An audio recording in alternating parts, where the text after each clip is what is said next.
Hello everyone, hope you're doing good. I want to start out by saying that I am not making this video to make fun of people who believe in the globe. Okay? So please understand that. Don't get angry. I don't hate you. I don't think you're dumb.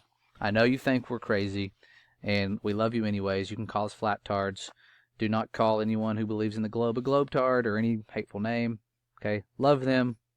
Give them some good points. If they don't want to listen, walk away. It's that simple. Okay?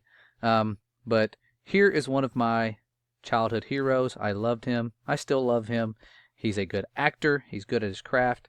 And he makes science fun when I was growing up. And I show his videos to my kids sometimes. Not his newer videos, because he's kind of changed a lot since I knew him. He's not as happy-go-lucky as he is. And he seems to hate people who question mainstream information, okay, indoctrination type information. So he even has his own show now on Netflix called Bill Nye Saves the World, okay. But this episode is called Shill Nye Almost Saves the Globe, okay, because he almost did. And I'm going to break down a video that I saw, that I came across, where it says he's responding to someone who says, "Hey Bill Nye, how do we know the earth is round?" Okay? And he has some points and some proofs. And I want to show you why his proofs are horrible. Okay? Round or flat, his proofs are horrible. Okay, so here is his proof number one. You can't see Spain from the East Coast. And it's hilarious. But this is his proof in his mind. I mean, maybe when I was like 4, I might have thought that, yeah, that proves it.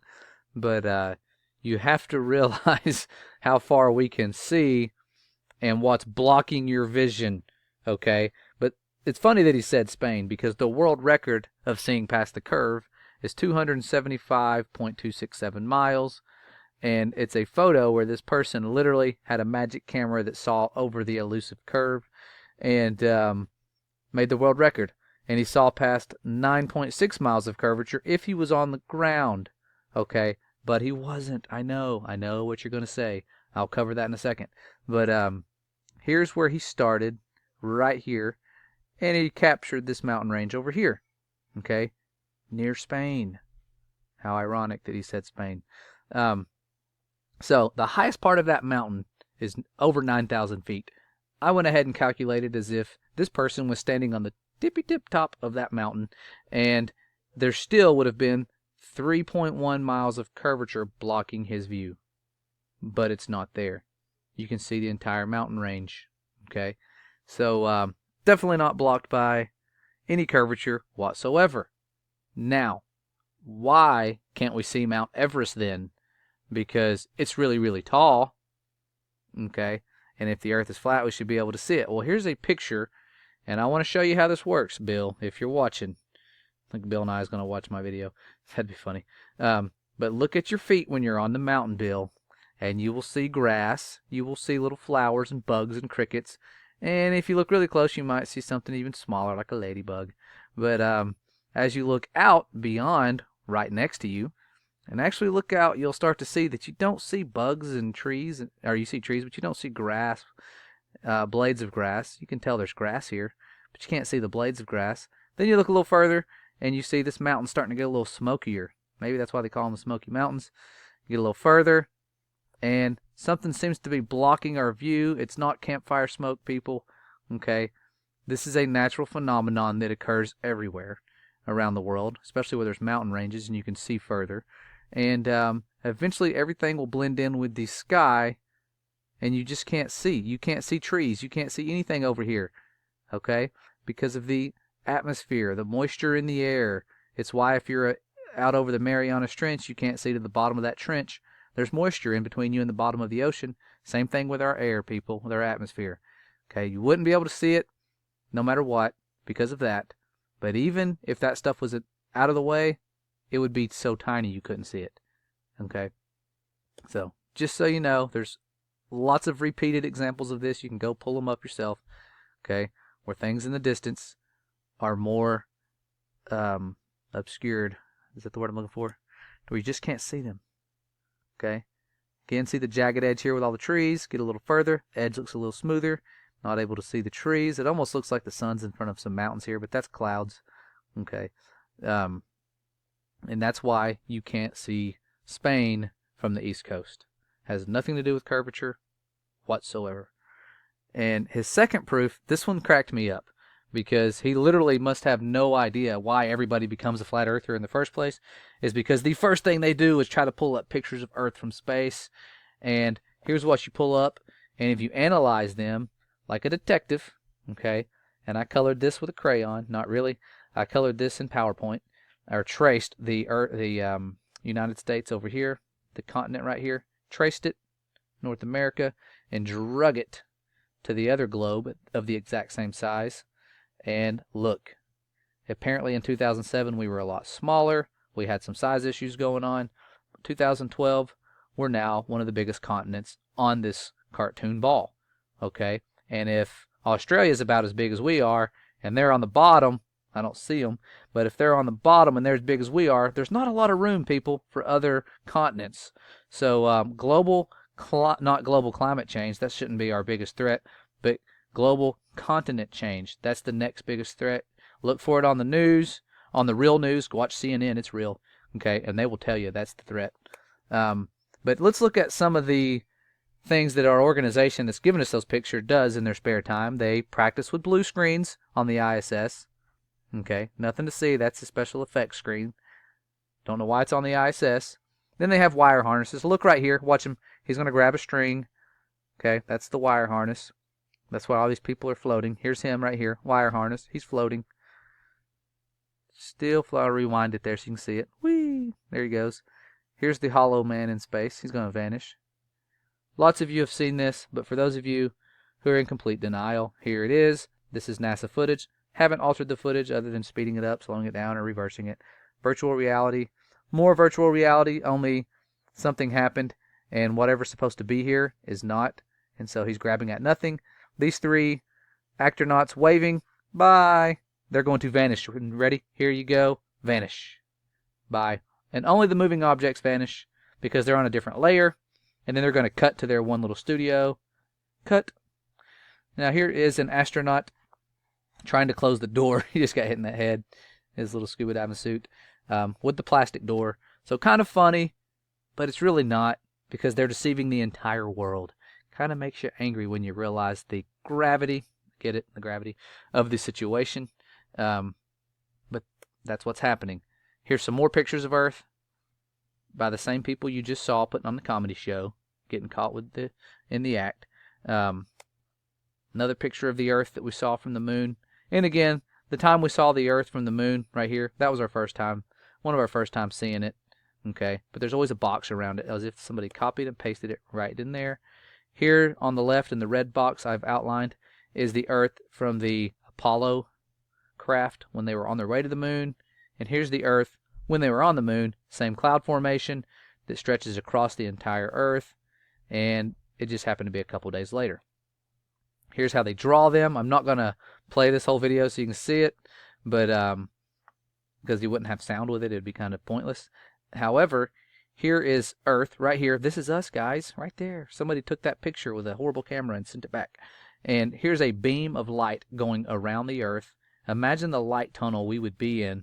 At night, you'd be able to see these beams of light going over top of us if we're on a sphere and this light was shining like that. But that's us. But they tell you how they draw these pictures. It's quite a joke. They have to add all sorts of filters to make them look spherical and get something to tell them how much phytoplankton is in the sea so they can know the colors. Basically, they're telling you how they draw Earth. And they put pictures together and color it. It's pretty cool. But that's why the pictures look so fake. Whoopsie. Let me get back to full screen here. But that's how they do that. They also have special ways of drawing their planets, the galaxies, all the cool stuff they're drawing. And these two guys are some of their best artists. If you want to work at NASA or for NASA, hone in on those art skills. That's how you see the galaxies and planets, is by little dots like this that they take and turn into planets. Otherwise, we wouldn't be able to see them. There's a video that breaks it down. That's in the presentation. I'm just going to skip through it. You can watch it if you're interested. Proof number 3, how you know the pictures aren't fake. Wait for it, guys. This is hilarious. Because the amount of paperwork would make it prohibitively, that's his big word there, makes him sound smart, expensive. No one could afford that much documentation, guys. That's how we know those pictures are real. That is literally what he said. You can watch the video. I'll leave the link in the description too. And if we can't afford the paperwork, then how the heck did we go to space? If we can't afford the paperwork to send people to space to fake these things, how do we get there? I don't know. And if we could afford it, like you're saying we had to have to actually do this, I can tell you who paid for it. It was you and me, everybody. The taxpayers paid for it. Okay? That's how. You're robbing us blind. But we have to fake space to rule the world from the top of the pyramid. Proof number 4. It was by Copernicus in the 16th century. The Earth was shown to be a ball. Shown. Not theorized, but shown. Somehow Copernicus drew a picture, or I don't know. Somehow he has shown us that the Earth was a ball. And here's Copernicus, right here, a picture of Copernicus. And you know he's smart because he has one of the Freemason symbols here, symbology, the little compass thing. And he didn't even have to use a telescope. He didn't own one. He just went outside and looked at the stars, wrote a book, The Earth is a Ball. He was really smart. We have to trust that because someone told us he was, by faith. And so were the other people who came up with the spherical Earth and used the same type of tools. Don't know what's with all these. I guess you can draw circles with these. And the Earth is a sphere, so that really helps you. That's really all you need to prove it's a ball, is that tool. And take a picture of yourself with one of these instruments. Proves the Earth's round. Okay, so I really can't argue with that. That's actually a good point, Bill. You got me on that one. But then he ends the video after saying the word sphere so many times I wanted to throw up, and saying that you can look at pictures to know it's a sphere. Moments later, it's not a sphere, people, it's oblate. That's literally a quote. It's not a sphere, it's oblate. It's sort of blah. I took the picture when he was going blah. So, Neil deGrasse Tyson over here, one of the smartest men alive, is telling us it's pear-shaped. Ignoring all the evidence we see, the photo evidence they want you to see, they ignore it. That's not good science, people. Okay? But we're going to let you two debate that. Is it a pear-shaped? Is it oblate? I don't know. I'll let you guys debate that on your own time, but get your story straight before you come out and try to indoctrinate.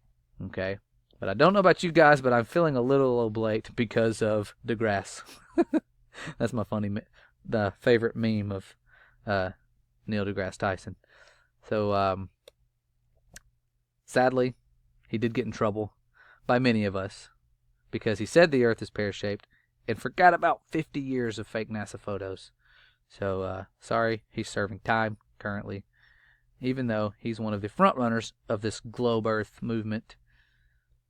And my man, before he sold out, told us Earth is a closed system and that we cannot leave Earth. I wish he would have stuck to that story because he was ahead of his time when he said that. But he changed his story, sadly. And he could have been famous, could have been more famous, could have got some more respect. But that's how it goes sometimes, people. Be nice to those who have different beliefs. I say that a lot. But there's a lot of hate towards the Flat Earth community because we seem like a bunch of trolls that yell out, the Earth is flat. Don't do that, okay? Just make some really good points. Don't even have to use the word Flat Earth, okay? And don't be mean. Just take the beatings. Take them. It's okay. It's persecution. It's happened before. It's not the first time it's happened. But love everyone. Love your enemies. It's kind of hard to do, especially when they're making fun of you all the time and posting really good videos of how the Earth is round and how we know it's round. So take care of yourselves. Keep on truthing. You can make fun of me in the comments because I might have said something wrong. I'm not sure. I don't know. Just a flat earther, or as you would call me, a flat tard, and that's okay. I've been called it a zillion times. It's kind of growing on me. I kind of prefer it. Okay? So I love you anyways, and not because of who I am, but because of who our Father is, and He loves you. His creation and the truth about it is coming out.